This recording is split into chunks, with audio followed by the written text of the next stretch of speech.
అస్సలాము అలైకుం వరహమతుల్లాహి వబరకాతుహు.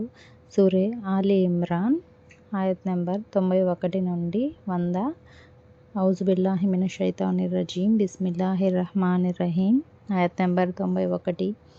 మరెవరు అవిశ్వాసానికి ఒడిగట్టి అవిశ్వాసులుగానే మరణించారో వారిలో ఎవరైనా సరే భూమి నిండా బంగారం సమర్పించినా తమ పాపానికి పరిహారంగా ఇచ్చినా సరే అది స్వీకారయోగ్యం అవ్వదు. వ్యధాభరితమైన శిక్షకు పాత్రులయ్యేవారంటే వీరే. వీరిని ఆదుకునేవాడెవడూ ఉండడు. హదీస్లో ఇలా ఉంది: ప్రళయ దినాన అల్లా ఒక నరకవాసిని అడుగుతాడు, ఒకవేళ నీ దగ్గర భూమండలం నిండా సంపద సామాగ్రి ఉంటే ఈ నరక శిక్ష నుంచి విముక్తి పొందటానికి నీవు దాన్ని పరిహారంగా ఇవ్వగలవా అని. దానికి అతను ఇస్తాను అంటాడు.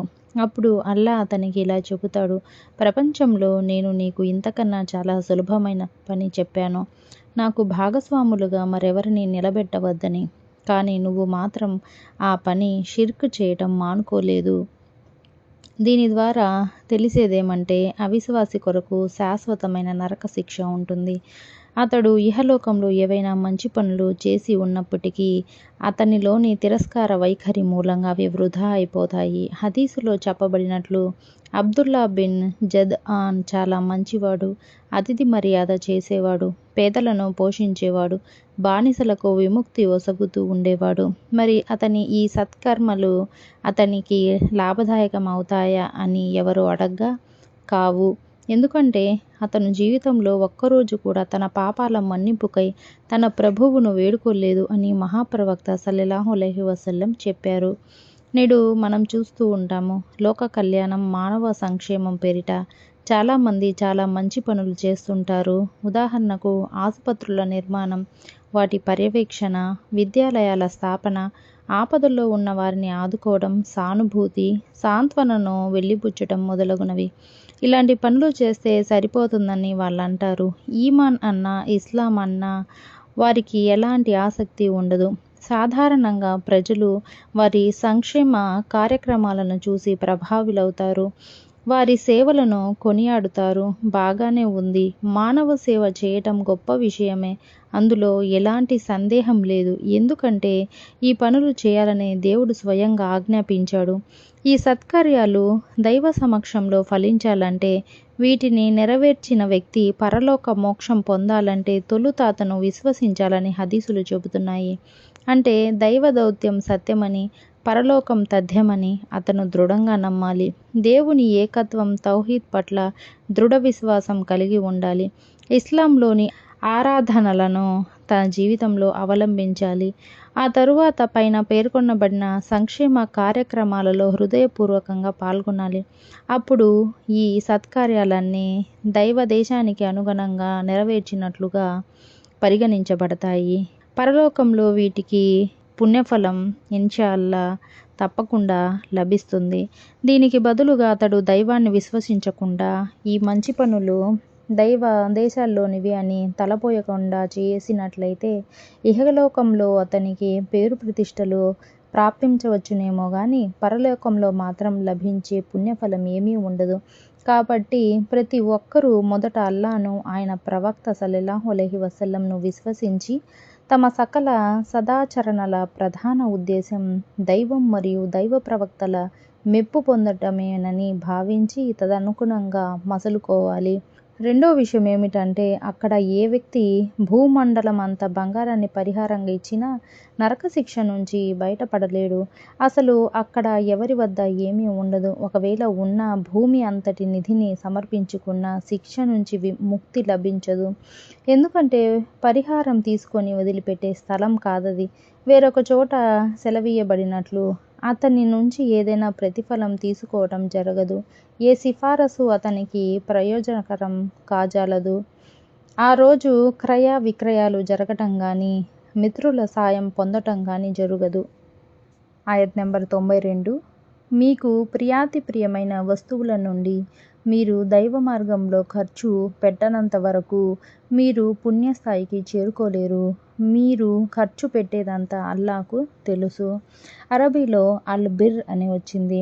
అల్ బిర్ సత్కార్యం, పుణ్యం అంటే ఇక్కడ సదాచరణ లేక స్వర్గం అని అర్థం.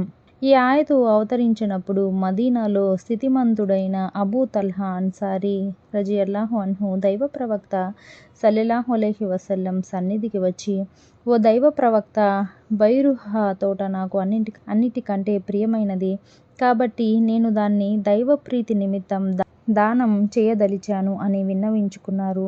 దానికి ఆయన సల్లల్లాహు అలైహి వసల్లం, అదెంతో లాభదాయకమైన తోట కదా, దాన్ని నువ్వు నీ బంధువులకు పంచిపెడితే బావుంటుందేమో అని సలహా ఇచ్చారు. అందుచేత ఆయన ఆ తోటను తన బంధువులకు, బాబాయి, పెత్తండ్రి, కుమారులకు పంచిపెట్టారు. ఇదే విధంగా మరెంతో మంది సహాబీలు తాము అమితంగా ప్రేమించే వస్తువులను దైవ మార్గంలో ఖర్చు చేశారు.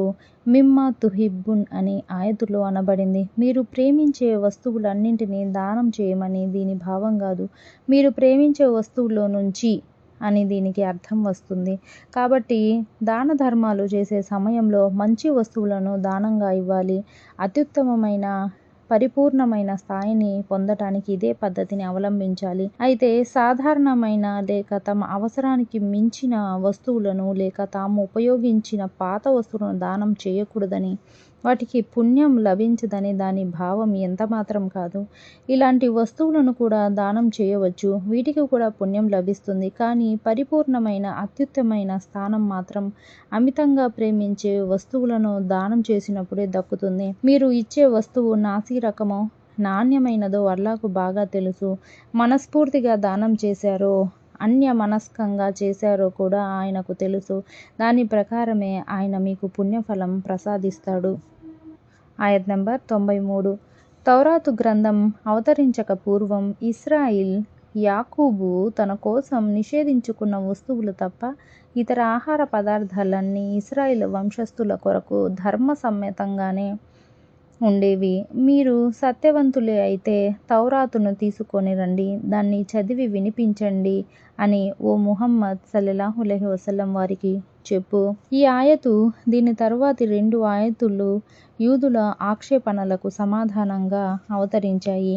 ఇంతటికీ ఆ ఆక్షేపణలు ఏమిటంటే, కొంతమంది యూదులు మహాప్రవక్త సల్లల్లాహు అలైహి వసల్లంను ఉద్దేశించి ఇలా అన్నారు: మీరు ఒకవైపు ఇబ్రాహీము అనుయాయులమని చెప్పుకుంటేనే మరోవైపు ఒంటె మాంసం తింటున్నారాయే. మరి చూడబోతే ఇబ్రాహీము ధర్మంలో ఒంటె మాంసం, ఒంటెపాలు నిషేధించబడ్డాయి. దీనికి జవాబుగా అల్లా ఏమన్నాడంటే, యూదుల ఆరోపణ నిరాధారమైనది. ఇబ్రాహీము అలైహిస్సలాం ధర్మంలో ఈ 2 వస్తువులు నిషిద్ధంగా, హరాంగా లేవు. కాకపోతే ఇస్రాయిలు యాకూబు తనంతట తానుగా కొన్ని వస్తువులను తన కోసం నిషేధించుకున్నారు. ఆ వస్తువులే ఈ ఒంటె మాంసం, ఒంటెపాలు. మొక్కుబడి మూలంగానో అనారోగ్యం కారణంగానో ఆయన ఈ నిర్ణయానికి వచ్చారు. యాకూబు గారి ఈ నిర్ణయం కూడా తౌరాతు గ్రంథం అవతరించక పూర్వం జరిగింది. మరి తౌరాతు గ్రంథమేమో ఇబ్రాహీము, యాకూబుల చాలా కాలం తరువాత వచ్చింది. మరలాంటప్పుడు మీరు ఇలాంటి అభ్యంతరాలను ఎలా లేవనెత్తుతున్నారు? అదీగాక మీరు యూదులు పాల్పడే కొన్ని దుర్మార్గాల, దురాగతాల మూలంగానే తౌరాతులో కొన్ని వస్తువులు నిషేధించబడ్డాయి. సూరే అల్ అన్ఆమ్ సూరా 146వ ఆయతు, నిసా సూరా 160వ ఆయతు. మీకు అనుమానముంటే తౌరాతు గ్రంథం తెచ్చి చదవండి. ఇబ్రాహీం కాలంలో ఈ వస్తువులు నిషిద్ధంగా ఖరారు కాలేదన్న వాస్తవం మీకే తెలుస్తుంది. మీ పైన సైతం కొన్ని ఆహార పదార్థాలు నిషేధించబడ్డాయి. దానికి కారణం మీ తలబిరుసుతనమే. అంటే దానికి శిక్షగా అవి మీకు నిషేధించబడ్డాయన్నమాట. ఆయత్ నంబర్ 94. దీని తరువాత కూడా ఎవరైనా అల్లాకు అబద్ధాన్ని ఆపాదిస్తే వారే దుర్మార్గులవుతారు. ఆయత్ నంబర్ 95. వారికి చెప్పు, అల్లా సత్యం పలికాడు కనుక మీరంతా ఏకాగ్ర చిత్తం కల ఇబ్రాహీము ధర్మాన్ని అనుసరించండి. ఆయన బహుదైవోపాసకులలోని వాడు కాదు. ఆయత్ నంబర్ 96. నిశ్చయంగా మానవుల కొరకు ప్రప్రథమంగా ఖరారు చేయబడిన దైవ గృహం బక్కాలో అంటే మక్కాలో ఉన్నదే. అది శుభప్రదమైనది, సమస్త లోకవాసులకు మార్గదర్శకం కూడాను. యూదుల రెండో ఆక్షేపణకు జవాబు ఇది. బైతుల్ మక్దిస్ అన్నిటికన్నా మొదటి ఆరాధన కేంద్రం అయి ఉండగా ముహమ్మద్ సల్లల్లాహు అలైహి వసల్లం తన ముఖాన్ని కాబా గృహం వైపుకు ఎందుకు త్రిప్పుకున్నారు అని వారు ప్రశ్నించేవారు. దీనికి సమాధానంగా, మీరు చెప్పే ఈ మాట కూడా నిజమైంది, కానీ దైవారాధన కోసం నిర్మించబడిన మొట్టమొదటి దైవ గృహం మక్కా నగరంలోనున్న కాబా గృహమేనని చెప్పబడింది. ఆయత్ నెంబర్ 97. అందులో స్పష్టమైన సూచనలున్నాయి. మకామే ఇబ్రాహీం నిలబడిన స్థలం ఉన్నది. అందులోకి ప్రవేశించిన వాడు రక్షణ పొందుతాడు. అక్కడికి వెళ్ళే స్తోమత గల వారికి ఆ గృహ యాత్ర హజ్ చేయటాన్ని అల్లా విధిగా చేశాడు. మరెవరైనా ఈ ఆజ్ఞను శిరసావహించటానికి నిరాకరిస్తే అల్లాకు సమస్త లోకవాసుల అవసరం ఎంతమాత్రం లేదు. ఈ ప్రదేశంలో హత్యాకాండ సాగించటం, రక్తపాతం సృష్టించడం, జంతువులను వేటాడటం, ఆఖరికి చెట్లను నరకటం కూడా నిషిద్ధమే. వెళ్ళే స్తోమత ఉంటే, అంటే ప్రయాణ ఖర్చులు, వస్తు సామాగ్రిని సమకూర్చుకోగలిగితే అని అర్థం. దీంతో పాటు హజ్ యాత్రకై పరిస్థితులు సానుకూలంగా ఉండాలి. వెళ్ళే రూటులో శాంతియుత పరిస్థితులు నెలకొని ఉండాలి. ధనమాన ప్రాణాలకు ఎలాంటి ప్రమాదం పొంచి ఉండకూడదు. అలాగే యాత్రికుడు అంత దూరం ప్రయాణం చేయగలిగేందుకు ఆరోగ్యవంతంగా ఉండాలి. స్త్రీలు యాత్రకు బయలుదేరితే వారి వెంట మెహరం బంధువులు ఉండాలి. స్తోమత ఉన్న ప్రతి ఒక్కరూ హజ్ చేయటం విధి అని ఈ ఆయతు సూచిస్తుంది. కాగా జీవితంలో కేవలం ఒకసారి హజ్ చేయటం మాత్రమే ఫర్జ్, విధి అని హదీసుల ద్వారా తేటతెల్లమవుతుంది. శక్తి స్తోమతలు ఉండి కూడా హజ్ చేయడానికి నిరాకరిస్తే అది కుఫ్ర్, తిరస్కార వైఖరి అవుతుందని ఖురాన్ ప్రకటించింది. హదీసులలో కూడా ఇలాంటి వారు తీవ్రంగా హెచ్చరించబడ్డారు. కనుక హజ్ చేయటం విధి విషయంలో ఇక ఎలాంటి సందేహమూ మిగిలుండదు. ఆయత్ నెంబర్ 98. ఓ గ్రంథవహులారా, మీరు అల్లా ఆయతుల వాక్యాలను ఎందుకు తిరస్కరిస్తున్నారు? మీరు చేసే కర్మలకు అల్లా సాక్షిగా ఉన్నాడు అని ఓ ప్రవక్త వారికి చెప్పు. ఆయత్ నెంబర్ 99. గ్రంథవహులారా, అల్లా మార్గం నుంచి మీరు విశ్వసించిన వారిని ఎందుకు అడ్డుకుంటున్నారు? ఇదే సన్మార్గం అన్న దానికి మీరు సాక్షులై ఉండి కూడా అందులో లోపాలు వెతికే ప్రయత్నం ఎందుకు చేస్తున్నారు? అల్లా మీ చేష్టల పట్ల పరధ్యానానికి లోనై లేడు అని ఓ ప్రవక్త వారికి చెప్పు. అంటే ఇస్లాం దైవధర్మం అని, రుజుమార్గం అని మీకు తెలుసు. ఈ ధర్మాన్ని మానవులకు అందజేస్తున్న సందేశహరుడు సత్యసంధుడని కూడా మీకు తెలుసు.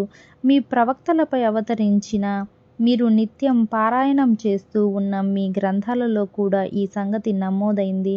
అయినా మీరు వక్ర మనస్కులై దారిలో పెడదారి తీస్తారే. ఆయత్ నంబర్ 100. విశ్వసించిన ఓ ప్రజలారా, మీరు గ్రంథవహులలోని ఏదైనా వర్గం వారి మాటను విన్నారంటే వారు మిమ్మల్ని మీ విశ్వాస స్థితి నుంచి అవిశ్వాసులుగా మార్చుతారు. యూదుల కుటిల పన్నాగాలను, మోసపూరిత చేష్టలను, ముస్లింలను పెడత్రోవ పట్టించడానికి వారు చేసే నీచమైన పనులను ఖండించిన తరువాత ముస్లిములను కూడా అప్రమత్తం చేయడం జరిగింది. మీరు కూడా వారి విషయంలో జాగ్రత్తగా ఉండాలి సుమా. అనుదినం మీకు దైవవాక్యాలు చదివి వినిపిస్తున్నప్పటికీ, దైవ సందేశహరుడు సైతం మీ మధ్య ఉన్నప్పటికీ మీరు యూదుల ఎత్తులకు చిత్తైపోవచ్చు సుమా, జాగ్రత్త. దీనికి పూర్వరంగం ఇది. అన్సార్ వర్గానికి చెందిన 2 తెగలు ఔస్, ఖజ్రజ్ ఒక సమావేశంలో కూర్చొని పరస్పరం చర్చించుకుంటున్నారు. అప్పుడే షాస్ బిన్ ఖైస్ అనే యూదుడు అటువైపు నుంచి సాగిపోయాడు. ఔస్, ఖజ్రజ్ తెగల మధ్య గల సఖ్యతను, ప్రేమానురాగాల్ని చూసి ఓర్చుకోలేకపోయాడు. ఎందుకంటే ఈ 2 తెగల మధ్య ఒకప్పుడు బద్ధ వైరం ఉండేది. ఇస్లాం పుణ్యమా అని ఈ 2 తెగలు పాలు తేనీయల్లా కలిసిపోయాయి. అయితే హిజ్రత్కు కొద్ది కాలం క్రితమే ఆ 2 తెగల మధ్య జరిగిన బువాస్ యుద్ధాన్ని గుర్తుచేసి అజ్ఞాన కాలపు ప్రతీకార భావాలను రగులు కొరిపే బాధ్యతను యూదులు ఒక యువకుడికి అప్పగించారు. ఒకరికొకరిని రెచ్చగొడుతూ పాడిన పద్యాలను కూడా చదివి వినిపించమని వారతనికి తాకీదు చేశారు. ఆ వ్యక్తి అక్షరాలా చెప్పినట్లే చేశాడు. దాంతో అక్కడి వాతావరణం వేడెక్కిపోయింది. ఇరు తెగల మధ్య పాత కక్షలు బుసకొట్టాయి. ఒండొకరిని దూషించుకున్నారు. కడకు కత్తులు దూసుకోవడానికి కూడా సిద్ధమయ్యారు. ఇంకాస్త ఉంటే యుద్ధం మొదలయ్యేదే. అంతలోనే దైవ ప్రవక్త సల్లల్లాహు అలైహి వసల్లం వచ్చి వారికి నచ్చజెప్పటంతో వాళ్ళు శాంతించారు. అప్పుడు ఈ ఆయతు, దీని తర్వాత రాబోయే ఆయతులు అవతరించాయి. అస్సలాము అలైకుం వరహమతుల్లాహి వబరకాతుహు.